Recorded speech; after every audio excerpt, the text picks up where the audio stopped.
Kochi is not like other cities in India. The language is different, the religions are different, the food is different, the clothing is different, even the pace of life is different. The state of Kerala as a whole is truly unique from the rest of the country. And you know what? Honestly, thank God, because if I had been anywhere else in India over these 2 days, I might have been in trouble. For me, it was the perfect place at the perfect time. And I really think that Kochi, also known as Cochin, is set up to become one of the trendiest travel cities in the world over the next few years. We are going way down south to the state of Kerala. This is the coastal city of Kochi. Flying from New Delhi down to Kochi is one of the longer domestic flights that you can take in India. And for me, the timing of a long flight was not great. It's around 3 hours long, and Air India pulled out the big guns for this one. I have never ridden on a plane of this size for a domestic flight, even in the United States. But, I guess it was a smart choice because the flight was pretty much full. But, something was off for me during the flight. I felt a little sick. Nothing too crazy, but enough to have me squirming and throwing back a shot of Pepto-Bismol. I landed and hopped into a 1.5 hour long cab ride to my stay at the Arches Hotel. It's in this really old legacy building right in the heart of the primary tourist hub for Kochi. I checked in, went right to my room, slammed my face into the pillow, and was out like a light. Except, I forgot. I had made some plans. With the way that I was feeling, there was only one thing that would have gotten me out of bed. I really think without it, I would have slept through my entire trip to Kochi. I had booked a tuk-tuk tour to begin basically as soon as I arrived. My initial plan was to check in and hop right into the tuk-tuk to make the most of my time in Kerala. Instead, I immediately fell asleep. I woke up from the nap 3 hours later, a frazzled mess. I don't know what day it is. I don't know what time it is. I'm more than a little jet lagged. But I had a series of WhatsApp messages on my phone that said, "Hey, I'm outside for whenever you're ready." Oh, no.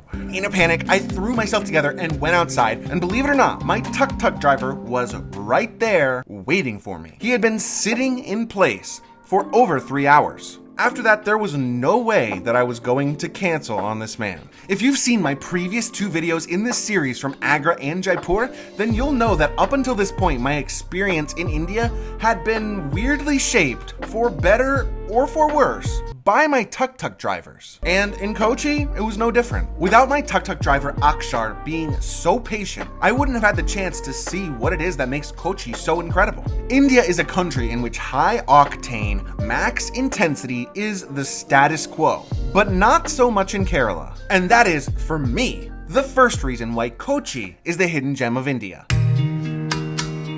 Now that the time for my tuk-tuk tour had been shortened by half, Akshar had his work cut out for him. Thankfully, he was a pro. We started with the most famous spot in Kochi, which was right down the block from my hotel, the Chinese fishing nets. The name Cochin actually translates to like China, and the fishermen at these nets are super active, especially early in the morning. And while I had heard a little bit about these nets, I didn't really know anything else about the city at all. From there, Akshar took me to places that I was totally not expecting. He took me to 3 different churches, Christian churches in India. I know. So why Christianity? Well, southern India in particular has very heavy European influences dating way back to the 1500s. The Portuguese were among the first, and as history will tell you, they are a country that was very keen on spreading their beliefs any and everywhere they went. Our next stop was the most famous church in Kochi, a Catholic cathedral known as the Santa Cruz Cathedral Basilica.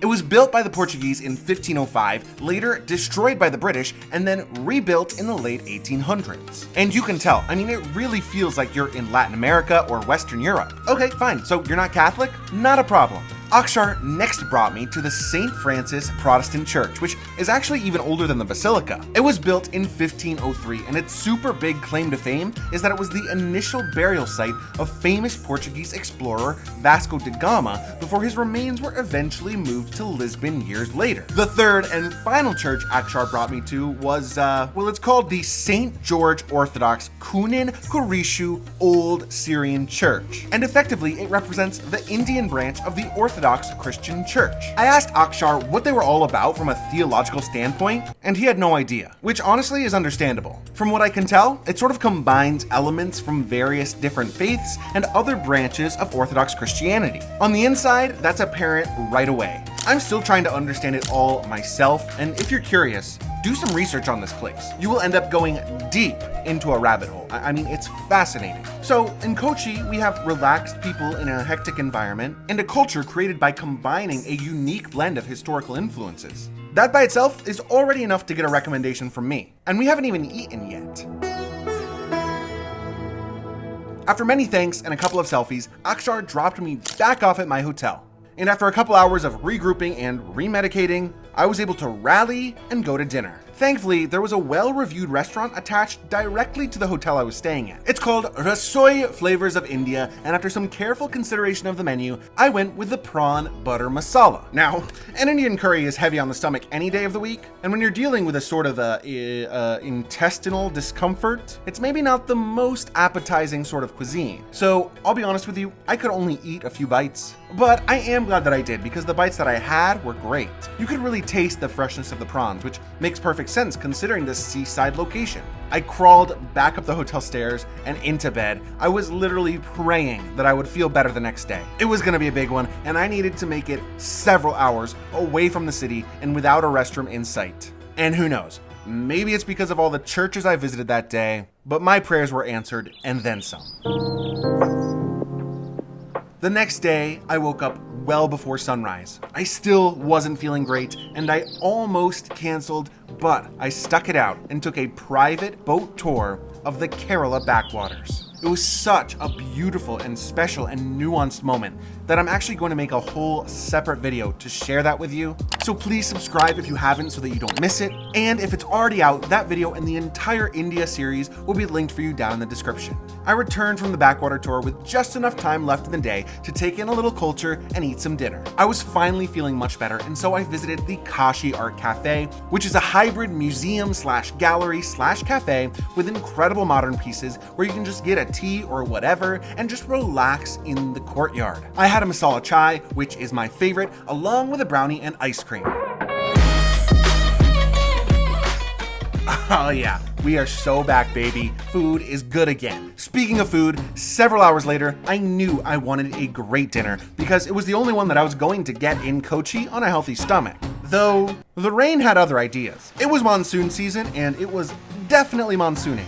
Thankfully, the hotel clerk ran to give me an umbrella as I stood in the doorway pondering my game plan, which, by the way, was clutch. Thank you, Arches Hotel. And so, now, with a huge umbrella in hand, I was able to step out and take in and appreciate the beauty of the rain. Sometimes, it's not so bad. I walked down the block and reached the Warehouse Cafe. It's an outdoor restaurant as part of a hotel, and while I'm sure they do much better business when it's clear, it was actually really nice to just sit under cover and watch the rain while I ate. I ordered the chili prawn pasta, and it was so good. Again, the prawns were super fresh, except, this time I actually felt good enough to eat them. It was sort of oily and cheesy as opposed to creamy. But regardless of what I expected, I absolutely loved it. And I was thrilled I got to enjoy it without feeling like garbage.